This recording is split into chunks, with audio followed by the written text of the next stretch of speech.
G'day guys, welcome back to the channel, and today we are here to look at some trade rumours. Now, it's been a while since we've done a trade rumours video, but there has been a lot circulating around, so let's get straight into it. First of all, we're going to be starting with probably one of the bigger talking points of the year so far, Jamar Yugalhagen.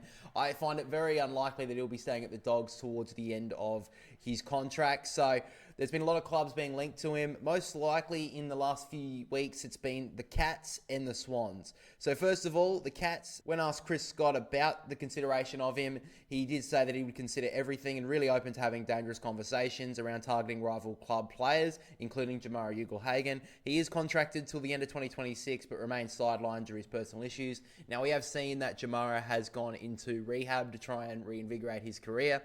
Sydney have been linked to him quite a lot. Jay Clark has said that he's been previously linked to the Sydney Swans, and he's not convinced that he'll be staying at the Dogs long term. Sydney, for mine, is in the box seat for him. I tend to agree with that. I wouldn't be surprised, to be honest, if Jamara has been told by a rival club to go to rehab if they want to be picked up by him, because I seriously don't think the Dogs would want to hold on to him at this stage. He seems to have burned that bridge, and I think the Dogs are more than happy to let him go.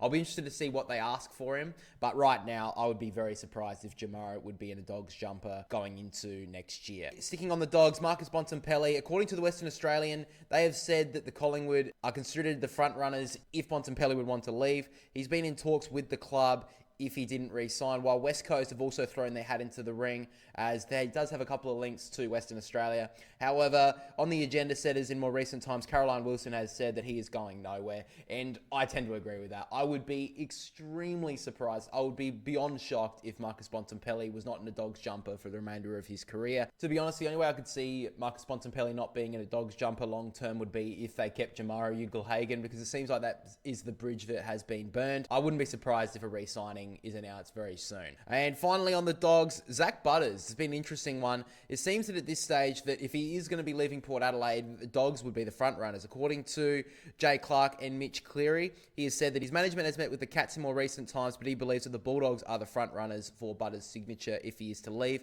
And the gut feeling of Mitch Cleary at this stage is that he will be staying at Port Adelaide, but second off is the Dogs, followed by Geelong, Hawthorn and Essendon. Collingwood a little bit further down the list. I would still be a little bit surprised if Zack Butters did leave Port Adelaide. However, with the Ken Hinkley stuff going on, with Josh Carr as well, I think that does give a reason as to why Zack Butters is still in the news regarding a trade rumour. However, I think at this stage that Zack Butters will be staying at Port Adelaide. I don't see him leaving. I think that Port Adelaide, he's probably the most important player right now. I think that Port Adelaide will be throwing a lot of money at him to stay. Sticking on Port Adelaide though, Miles Bergman, it seems that both the Bulldogs and the Saints are chasing hard for his signature. However, we've seen in more recent times that Port Adelaide have said that they've been potentially offering him a huge deal to stay at the Power.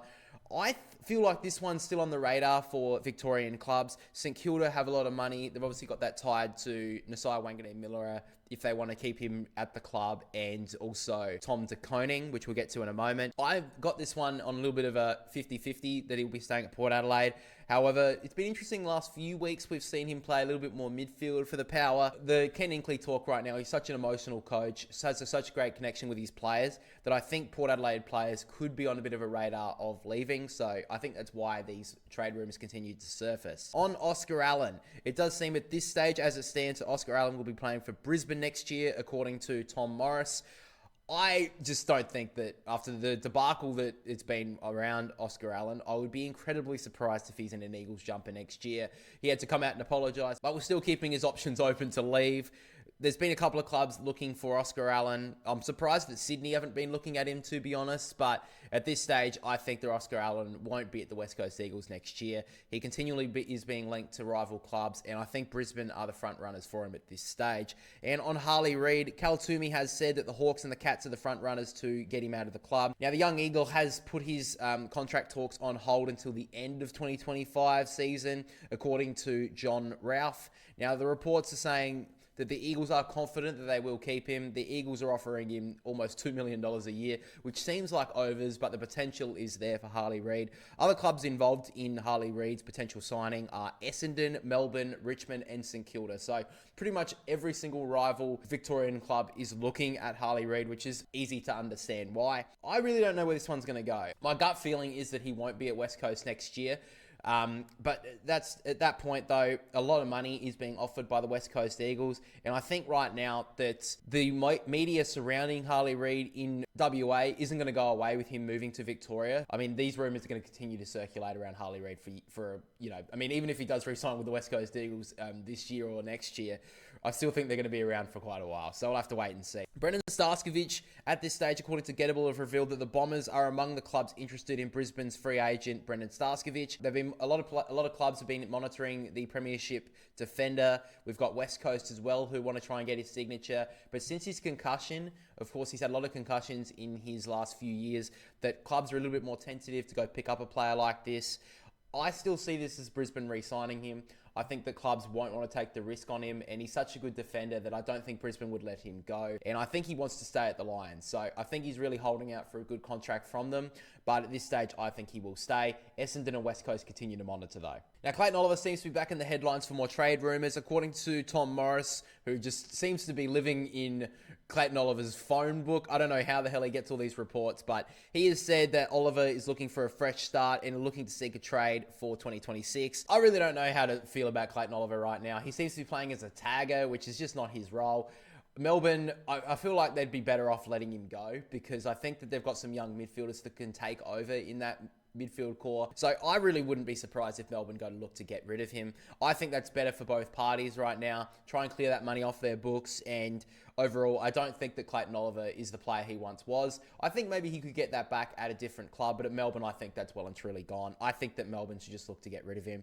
And it looks like potentially that they would be looking at James Worpel. He has been in the headlines for the last few weeks, James Worpel. Melbourne looking at him, St Kilda as well. However, a lot of reports looking at Sam McClure have said that Geelong seem like to be the front runners for James Worpel's signature. I really don't know where Geelong are looking at their numbers right now. They're being linked to Jamara, Harley Reed, James Worpel. I don't know where the hell they're getting this money from or who they're going to get rid of. I feel like at this stage that he won't be at the Hawks next year, James Worpel.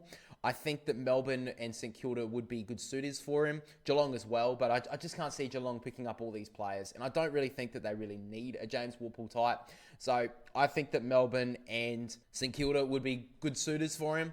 And I think that Hawthorn are going to have to look to get potentially Worpel out if they're going to be looking at players like Reed, like Oscar Allen, if they are going to try and fit him in as well. Now, Luke Jackson, very interesting over the last few weeks. He's said multiple times that he's happy at Fremantle and he doesn't want to leave, but the rumours continue to circulate that he wants to go back to Melbourne. So according to Mitch Cleary, Jackson thinks that the move for him is well and truly alive.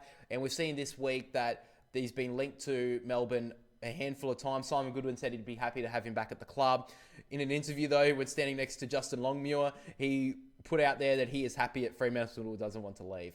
I feel like at this stage that Jackson can't leave now. If he leaves after all the times that he has said he is happy at Fremantle and doesn't want to leave, if he goes, I think that he'll be leaving Perth in a body bag, because I can't see them letting him go. I think that he is the future ruckman of the club. I think that if Fremantle want to clear a ruckman, it should be Sean Darcy.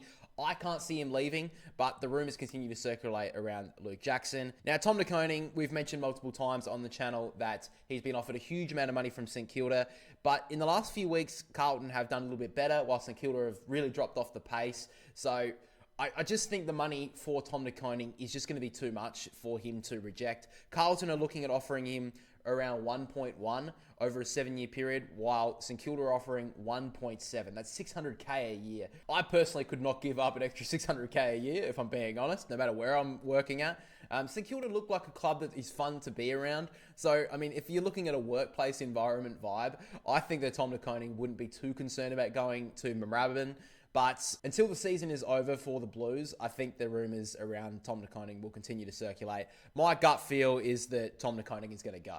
Now, sitting at St Kilda, Marcus Winhager, unknown about what team really wants him at this stage, but there are some rumours regarding St Kilda and him wanting to eye off a different club. It seems that at this stage he wants to play a little bit more midfield time, and St Kilda really aren't giving it to him like as more of a midfielder role rather than a tagger's role. So I think a couple of rumours are circulating around Marcus Winhager, but I still think he'll be at the club. Max Ramden is being circled as a target for trades at this stage because he's such a tall player, a good ruckman. He is contracted till the end of 2026, but I think with a player like Ramden, he could potentially be pushed out of the lineup because Hawthorn are looking at so many big players going forward, and he isn't really in their best 23. So keep your eye on Max Ramden. Ruckmen do tend to be tossed around different clubs before they find that role that they really want to be at. I think there's a statistic going around that most clubs, Ruckmen at this stage, are from rival clubs. So Max Ramden could potentially be pushed out of Hawthorn. Keep your eye out on that one. So Ollie Wiltshire, he's a Geelong forward who's played a couple of games now. He is being attracting interest from rival clubs as he's had a pretty good start in the VFL a lot and did get a debut a couple of weeks ago. This time last year, Port Adelaide expressed interest in the mature recruit before eventually staying with the Cats and eventually Port Adelaide moving on to Joe Richards. Wiltshire is a player on the radar for more of a handful of clubs who are looking for more options inside the forward 50. Collingwood have also been expecting a little bit of interest in him. I do think at this stage that he will probably stay at the Cats. I can't really see him leaving, but it is one of those players that are on the periphery of the 22 of a club that could potentially be pushed out, as Geelong could be looking for a higher price recruit. We've obviously talked about him a few times on this episode of the Trade Rumours. Malcolm Roses has been linked to a few clubs. We saw him last year potentially be pushed out of the Gold Coast, but eventually deciding to stay. He's finally got his spot in the 22 over the last few weeks. However, a couple of clubs that are expressing interest are the Swans and Essendon. As a Swans fan, I would love a player like Malcolm Roses to come to the club. We are so heavily reliant on Tom Papley as a small forward. We've got a couple of smaller, younger guys going through there, but we've seen the injury of Tom Papley this year take away a lot of forward structure for the Swans. So I wouldn't mind Sydney looking at Malcolm Roses. The Gold Coast, he's been a little bit in and out of that team. So we'll have to wait and see on that front. This one seems that will be pushed towards the end of the year as a potential trade rumour, but keep your eye on Malcolm Roses. And finally, Leah. Seems at this stage that St Kilda are in front for the race for Leah's signature. Of course, he's been at the Giants for a few years now, hasn't been able to take that role at the club as a defender. So clubs have been circling. We've seen Brisbane being heavily linked to Leah. However, it seems at this stage that St Kilda are the club to watch for his signature. And I think whoever gets Leah is getting a really good defender, and probably on the cheap as well, because the Giants really can't hold him at this stage. They're not playing him and he's looking to go. So I think that on both parties, Giants and the rival club in Leah, I think this one will be done pretty early on in the trade period. But guys, that's pretty much all we have for the trade rumours in this episode that we've been looking at here. Been about a month or so since we've done one, so I thought it'd be about time that we take a look at a couple more trade rumours. Make sure to let me know down below what you feel about the trade rumours and if you think some players will be leaving that I've said would stay, or vice versa. Also, make sure to let me know down below who you think your club should target going into the upcoming trade period, because I think right now the trade periods and the trade rumours continue to circulate a lot more over the last few years, so I think it's a very interesting topic to talk about. But guys, if you did enjoy this video, make sure to leave a like and subscribe to the channel. But for now, we'll catch you all in the next one.